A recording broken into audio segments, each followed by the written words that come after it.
What's up, Nitro Gang? This video is about making on-road great again. On top is a classic 20-year-old HPI Super Nitro RS4. The Nitro Gang over here, we care about resurrecting dead classes. And in this video, I will be unboxing it, showing you how cool and awesome this on-road car is. I've already had a look, but I put it back in the box just for your viewing pleasure so you can get yourself the same exact experience. We'll talk about the rest of the on-road market as it comes to purchasing brand new products on Tower Hobbies, and you guys will understand why I bought this electric for the Nitro Gang. Alright, let's remove this HPI Super Nitro. I just kind of put it here to, put everybody here in a good mood, because whenever you see a beautiful RC like this, right, am I wrong? You're like instantly in a good mood. I know, I agree, so am I. Alright, let's get rid of it for now.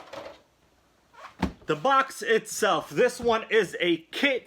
You know, they basically just, it seems like they have one box for all of them. This one is not the ready to run. They have pictures of what the ready to run would look like. And if you're interested in getting the ready to run, it's only like $225 on Banggood. And that is extremely cheap. But we didn't come here to talk about anything ready to run.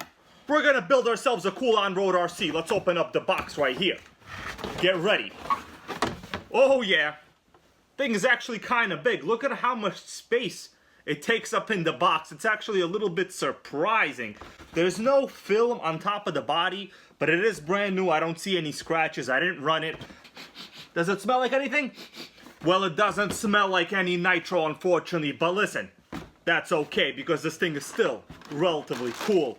I have a couple parts here in this bag. We'll talk about this later. We have the motor mount, pinion, and servo mount and receiver mount tray holder, whatever you want to call it. Let's get the car out of here because that's what everyone is here for. Okay, now we just got the instruction manual. You know, yeah, instruction manual. It's electric. It's fairly easy. There's really nothing much to read about. I'm gonna throw that out, you know, and that's it. Nothing else in the box, guys. I unboxed this for you. How easy was that? Yeah. Video's over. See you later. I'm just kidding. There's a lot more to this car than just unboxing it. I gotta say, it is really impressive, like, in front of me as I'm holding it. And of course, there's no electronics in here, and I will remove the body in just a second.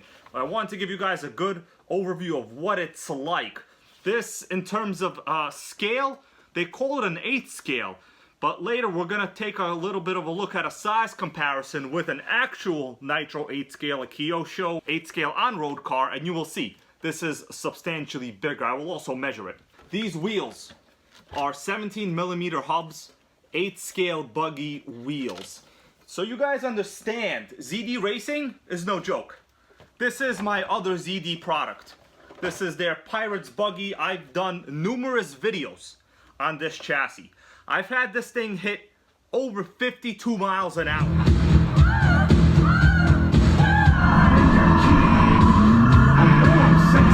This is the ZD Racing buggy. Today we're going to be doing a speed run with a brand new, expensive battery pack. Oh, of course, there's a freaking old Mercedes CLS right here in the way. Always trying to get in the way. Why are you looking at? Don't look at this RC. It's faster than you, bro. It's faster. Get out of my way. We got Subaru. People trying not to let me do my speed runs. Oh! It's like a rocket. Come on, Mercedes, you want to race? I ripped you, bro. You don't even know we're racing. Well, you know what? Mercedes, if you don't know we're racing, I'm still number one.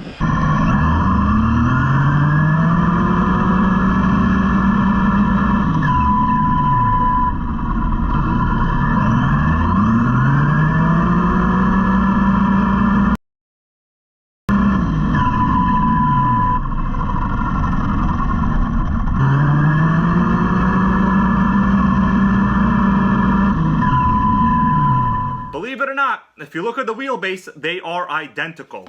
Let's see. There we go. You guys see that? The wheelbase is identical. The best thing is, you can run yourself cheap 8 scale buggy tires on this car. That's what I love. If I wanted to take these tires, put it on here, I could. as you look at the chassis on both of them, you could tell it's basically very similar, right? But surprisingly, this is a very good on-road suspension. I was surprised when I first opened it, because usually like 8th scale buggy based on-road cars are kind of like just a gimmick.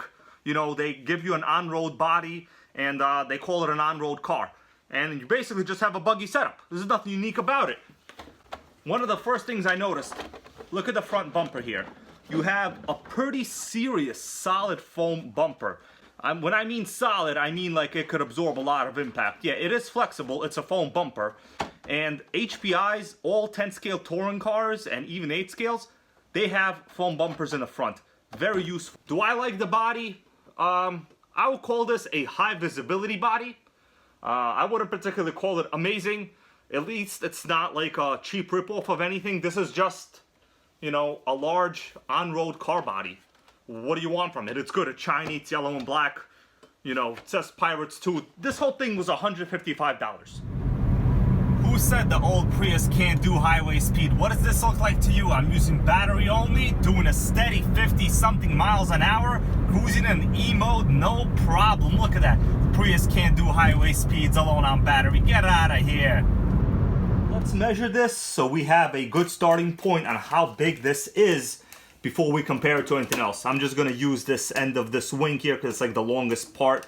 Exactly 23 inches. Yeah, 23 inches, guys. You see that? 23 inches. This is a fairly large on-road car. Let's take a look at what currently is available on Tower Hobbies in the 8th scale on-road segment and above, and see where the hobby actually stands in this entire class of cars. Then we'll be back, I'll remove the body, and we'll take a closer look. We are on the Tower Hobbies homepage. I'm going to see what's available in the on-road segment. I'm going to shop, cars and trucks. We'll click on-road vehicles, and we have a listing of everything here. I'm just curious to see in terms of power type. So there are 2 glow models. That means nitro. The rest is electric. Okay, the 2 nitros come back to a 10th scale and a 8th scale Kyosho Inferno. Let's click the Inferno. Pretty cool RC. I've seen these drive in real life. $599. It is not the cheapest by any means. This basically, just so you know, is also just a variation of a buggy chassis. What I care about is how big is this thing. So it says product length 20 inches. That means this $600 Kyosho Inferno on-road is 3 inches shorter than the ZD Racing we just opened up. Let's see what they have in the ready to run and in terms of the scale. Because there's only 1/8 scale, we'll click that. And there are 2 7th scales.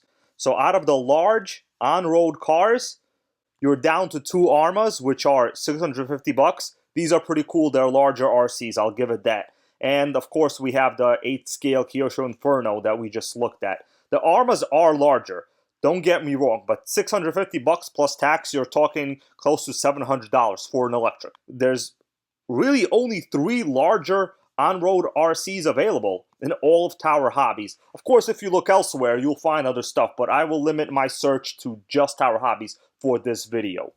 Time to remove the body. They have pretty hardcore body clips over here. These are serious body clips. You know, not meant for like a tiny little girly hand. On top of the body here, they also have these aluminum body washers.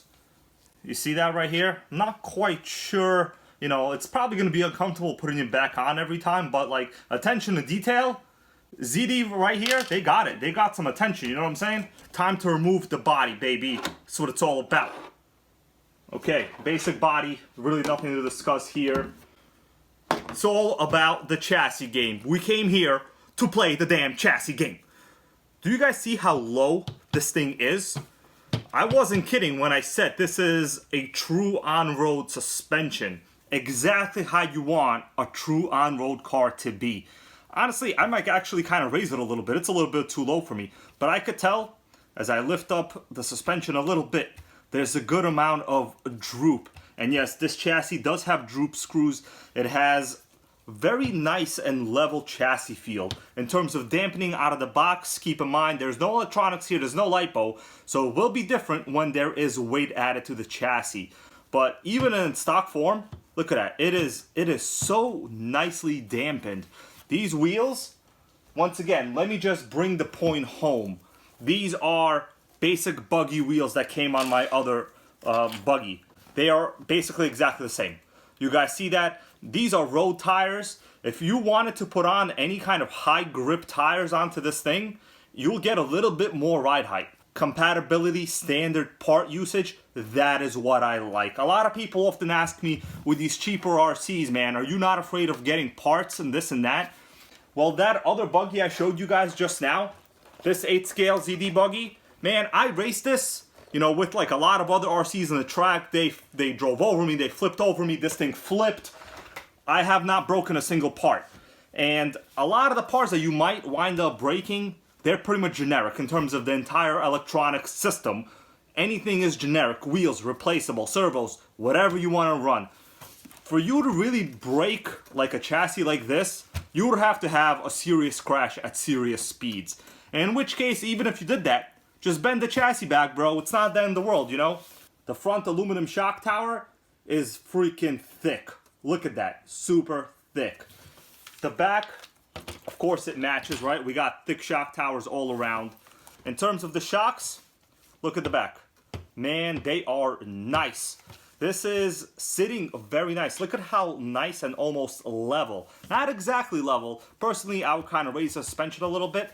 But in terms of on-road suspension tuning and out of the box, this is what you want. This is a true on-road suspension. I thought it would be more, you know, taller and just the body would kind of make it look low. But no, man, they didn't mess around with this. Front bumper. I pointed it out before, but, you know, just to kind of drive the point home, we got a huge freaking front foam bumper on this thing, you know, with like a decal here in the front. I like it. It is cool. Let's take a look at the bag of stuff it came with. You know, some of it you have to build, obviously. Mainly just, this is it. There's nothing else here. So, as expected, we have the receiver box, some servo items here. We have the adjustable motor mount, which is this aluminum piece here. Very typical buggy stuff. In terms of pinions, I'll tell you guys right now, almost every ZD Racing product I've tested is geared extremely low. I call it total noob gearing. Basically, they do that so you don't ruin nothing. This is the stock pinion, right? It is extremely low. What you need to do to get some good speeds is find yourself a giant pinion like this. You know, you want a giant 5mm Mod 1 pinion like this. I would say about 20 teeth. This thing will easily pull it. These small pinions, you know, if you watch like some reviews on these cars, everyone's gonna be like, oh, they're slow, they're this, then that. That's because they're using tiny pinions like this. You need yourself a serious pinion, baby, like that. In terms of electronics, this is a motor from the ZD buggy I had. Very low kV, but the thing runs okay. If you just want to get the ready to run and put in a nice tall pinion, you will still hit above 40 something miles an hour. I've tested it, I've done it, I know for a fact.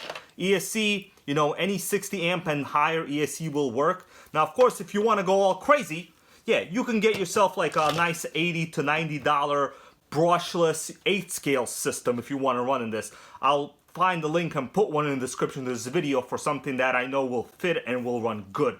Let's take a look at how the size of this body and chassis compare to some of my other RCs that I have. And then I think you guys will understand how nice and big this thing actually is.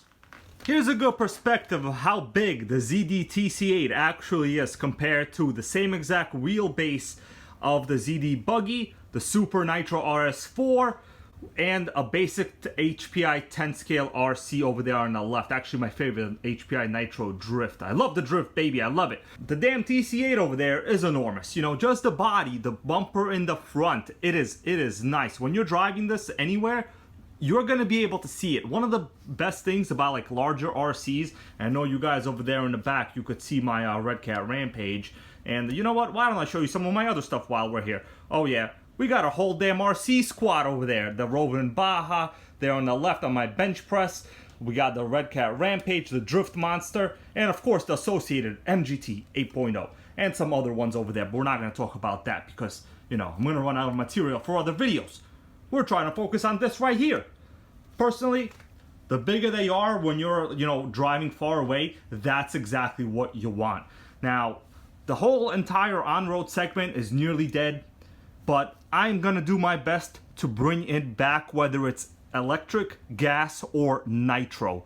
The reason is, I love on-road cars. I always loved them. In fact, 10 scale nitro, just like that on the left over there, was one of my first ever RCs. Not that one, but that's where I started out. And for some reason, today, everything has gone, I'm not even going to talk about brushless. I'm just going to say everything's gone off-road.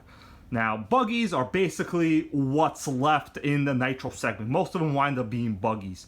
But listen, guys, we got to support not only the nitro gang, we got to support the damn on-road gang. And I'm going to be the first one in 2021 to do that. So thanks so much for watching, guys. Make sure you pick one of these up, whether you want to get the ready to run for only like $225, or, the pre-built kit that I have right here, which is cheap. It's like 155 bucks. Get one. Highly nice car. You're gonna love it. And the best thing about it being large is the fact that you and everyone else will see you beating everybody else on the track. Thanks so much for watching. I will be building this with my own electronics soon, and we will be going on a test run, and we will fully check out this thing. There is no denying that. Later.